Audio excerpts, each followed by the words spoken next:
Hey folks, Steve here with another Korea Fire and Ice playthrough 2 report video.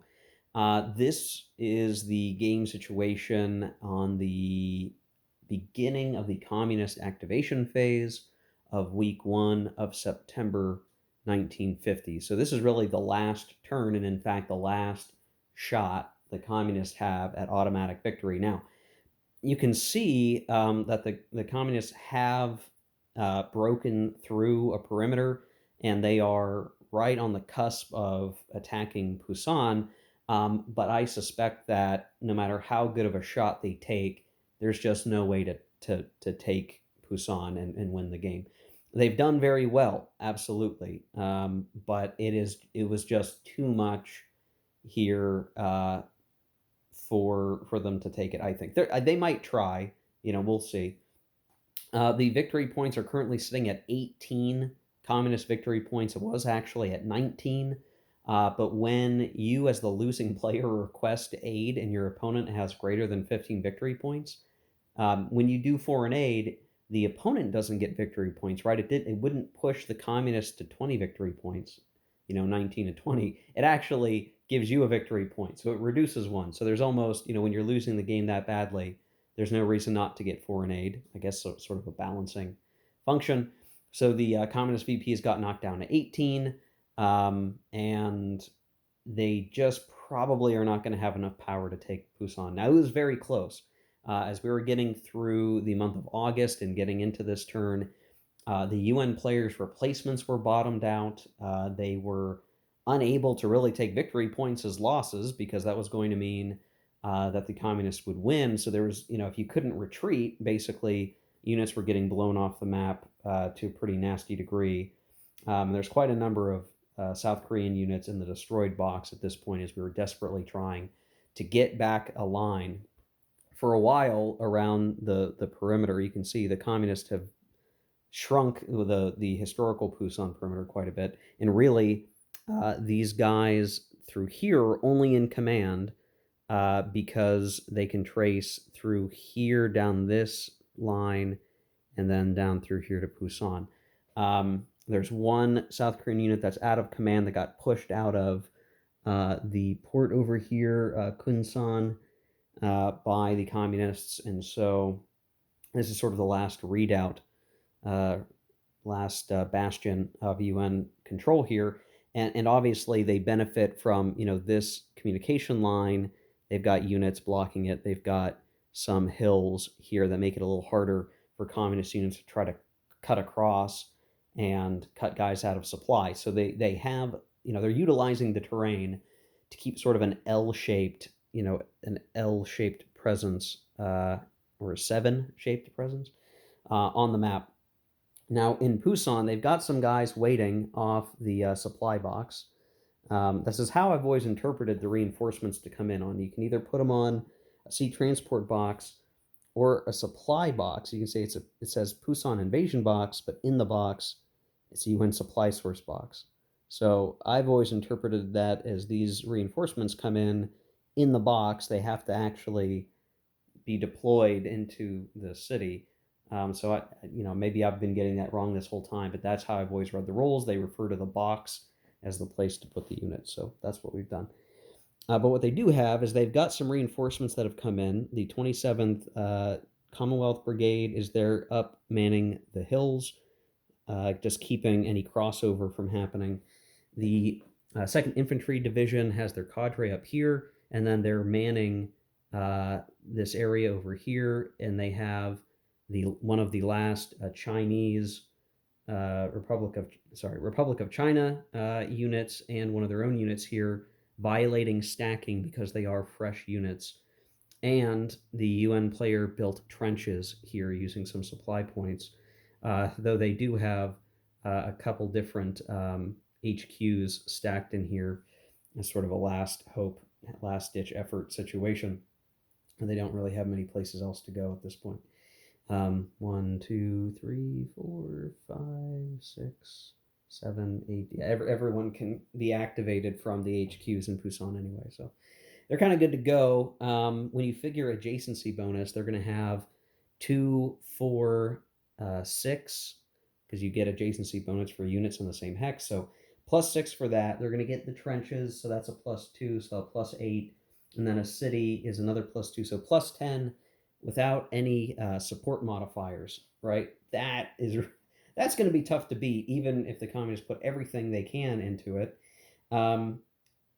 But the U.S. player also just got some, because of the foreign aid, they did get some increases to their artillery and tank support, which had been quite depleted actually due to communist attacks. You can see kind of where they stand. They're at like 5 and 6 respectively for artillery and tank.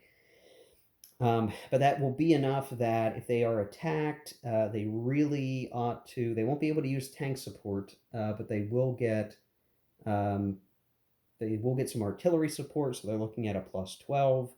They're going to potentially get some bombardment, which actually bombardment's kind of messy in a city, so they won't be able to get that.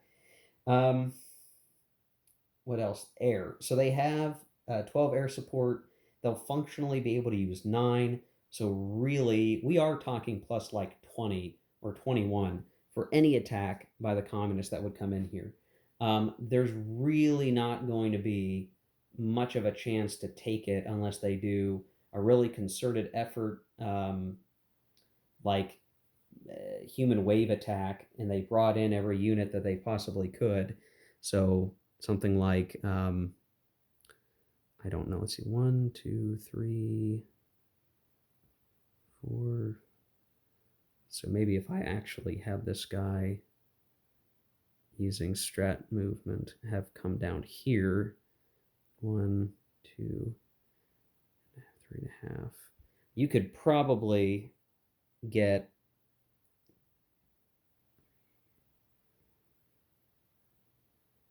this guy had moved from far away. I can't strat move him any farther, but I could probably get 3 units in there, right? It would be a prepared attack, not a deliberate attack. So I would get a +6, and then just at best, I could maybe get another +2 from artillery or something, +8. If I drew a good chit, it'd be maybe +11. And so I think you would really have needed. I don't think the communists can actually do it. I do not think they can do it. I think any which way we look at it, they can't do it. I'm trying to think if there's anything else that they could do. I think that's really it. I mean, they just don't have the ability to take Busan. Now, if they had just done maybe a little bit better, and they got to here a turn earlier or two, then they could probably have taken Busan and won an automatic victory. But just getting into the wire, the UN strategic movement they were able to do from previous turns supply box into here and set up a defensive perimeter, no matter which way you look at it for the communists. They just can't do it, right? That's what I'm thinking. So I wanted to create this video as another check-in, because the last check-in I did was 4 or 5 turns ago. I wanted to show you guys that I'm still working on it. We were really close, I think, as the communists, of getting an automatic victory. Really close. A lot of that had to do with an overeager UN action on my part, trying to do an early breakout like I did last game. That ended up, due to bad die rolls and different situations, just not going well for the UN. So they got pushed back and boxed in very badly here. But they really just can't get any farther along. What the communist player could try to do in this last action would be to try and do some localized cutoffs of U.S. units and try to take them out. So thinking like through here, if we had this guy go, 1, 2, 3, 4, 5, now all of a sudden, some of these guys are not going to be in command. They're going to have problems with reaching command. So then all of these guys wouldn't be able to get support. They'd still get air support, I guess, but the rest of these guys could kind of come this way and just say, okay, fine, you're not going to get Pusan, but any UN units that I can destroy, if they don't have a line of supply, they can't take replacements, they can give me victory points or be eliminated. The more US units we eliminate early, the better off we'll be, because it'll just be that much harder for the US player to get them back moving forward. So I think that's what the communist is going to have to do. Just figure out what are the localized uh, things that I can do, and try for that, because the UN player still has a lot of air power.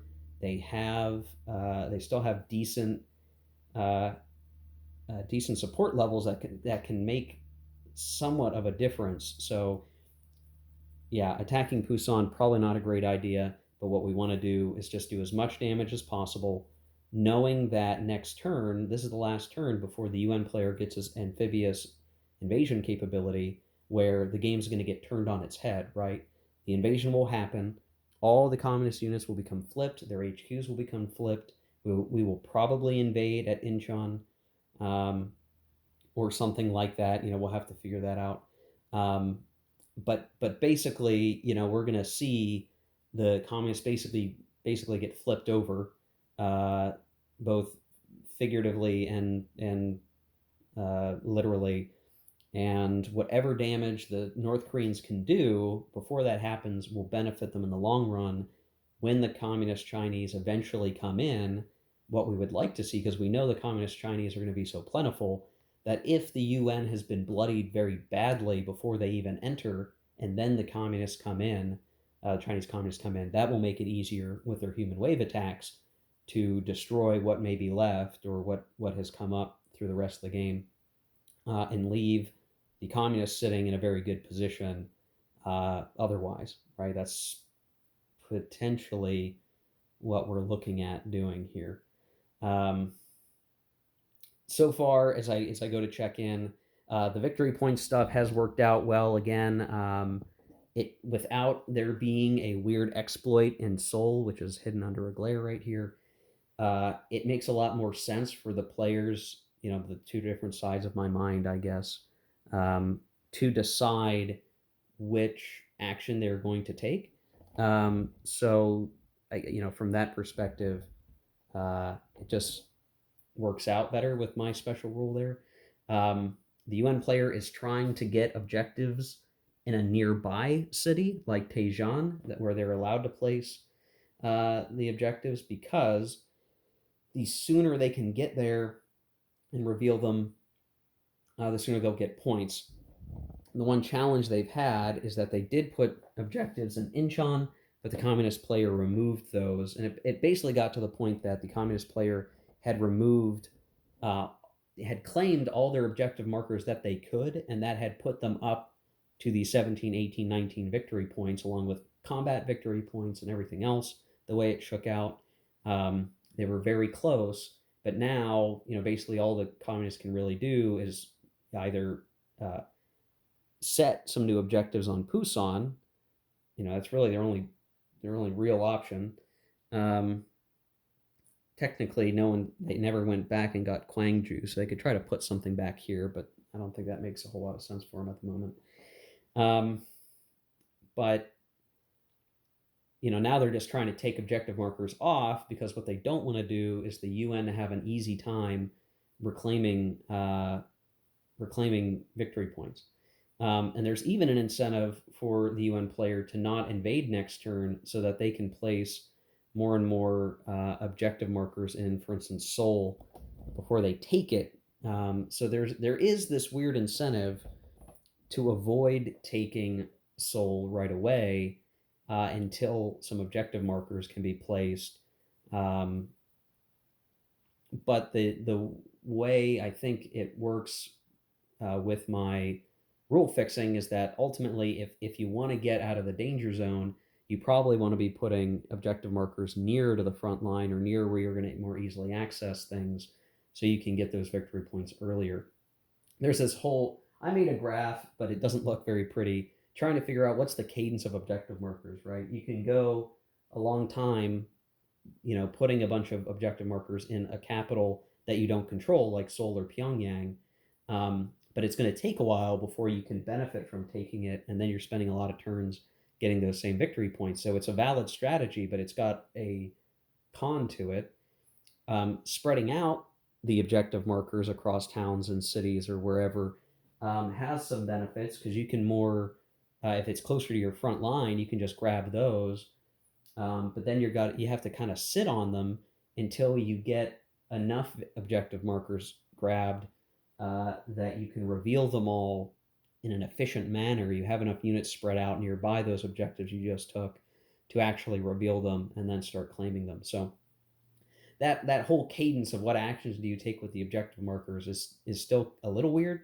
I'm just trying to wrap your head around what's the best action to take, but I think so far that my edits have sealed the loophole on exploiting Soul's multiple hex nature, and everything else is playing smoothly. So the second playthrough is going well from that perspective. I am not burdened by wrapping my head around an exploit and what I can do to exploit it. And it is instead, without the exploit, I'm just enjoying the game for what it is and playing it for what it is. And so far, so good. I'm having a good time with it. Again, communists nearly had an automatic victory if they had just been a little more efficient. If they had gotten a little bit luckier, maybe they could have pushed and gotten to Pusan sooner and wrap it up. But they've just lost their opportunity, and now they need to be thinking about the long game and what they can do to eliminate any of these U.S. units around the board. So we'll see what that looks like here shortly. So I'm going to stop recording here. Kind of a long video already, 17 minutes of commentary. I will continue playing, and I will come back with another video after I've played through several more turns, and we can kind of talk about the state of the game at that point. So thanks for watching, guys. Just wanted to report status, make sure you guys know I'm still working on it. And we'll see you in the next one. When I get through this, I will hopefully feel more comfortable doing a review and all of that usual stuff I do. Another post-mortem video, then a full review, and we'll see where we land with things. And then I'm really not sure what I'm going to end up doing next. I would like to play the Deadly Woods, but a part of me is really interested in trying to see what Vietnam Rumor of War looks like in actuality now that I'm familiar with the system, and having just recently read through the Vietnam Rumor of War rules, now that I'm used to this system, the rules make total sense to me for Vietnam Rumor of War. Total sense. So there's this whole idea that game's got broken rules. I'm not sure that's really true, but now that I've been acclimated to this system, I know what the Vietnam Rumor of War rules are saying clearly. I totally get it. It snaps in a place very easily. So it might be fun to jump right into the next game in this series, the OSS series, and see what the Vietnam situation is like. Will be kind of a different monster, but that might be the fun of it. Okay, guys, take care. Keep on gaming. We'll see you in the next one.